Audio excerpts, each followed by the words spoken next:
Ազգային ժողովի քաղաքացիական պայմանագիր խմբակցության ղեկավար Հայկ Կոնջորյանը եւ նրա կինը 2024 թվականի հուլիսին Աբովյան համայնքի Առինջ Բ թաղամասում գտնվող առանձնատուն են ձեռք բերել 54 միլիոն դրամով։ Հետքլրատվական է բացահայտել էր, որ առանձնատան շուկայական արժեքը մոտ 75.6 միլիոն դրամ է, շուրջ 21.6 միլիոն դրամով ավելի բարձր, քան Կոնջորյանի գնման գինը մոտ 54 միլիոն դրամ։ Ընդ որում գործարքի գումարը թույլ է տալիս օգտվել եկամտահարկից։ Ժողովուրդ օրաթերթը տեղեկացրել էր, որ դեռ 2015 թվականի վերջին Հայաստանի Հանրապետության հակակոռուպցիոն կոմիտեում սկսվել է մանրամասն ստուգում հասկանալու համար արդյոք այդ առանձնատան գնի պայմանագրային արժեքը նախատեսված է եղել հարկային արտոնությունից օգտվելու նպատակով, թե այն համարվում է շուկայական գործարք առանց կոռուպցիոն ռիսկերի։ Եվ ահա ժողովուրդ օրաթերթը իր իրավապահ աղբյուրներից պարզեց, որ ստուգումների շրջանակում իրավապահները պահանջել են համապատասխան փաստաթղթեր եւ պայմանագրային հիմնավորումներ շինարարական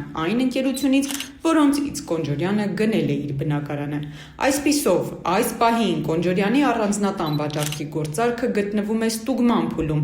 առանց պաշտոնական եւ հրապարակային հայտարարության։ Ժողովուրդը շարունակելու է հետևել գործընթացին եւ առաջիկայում հանրությանը կներկայացնի ստուգումների ամբողջական պատկերը։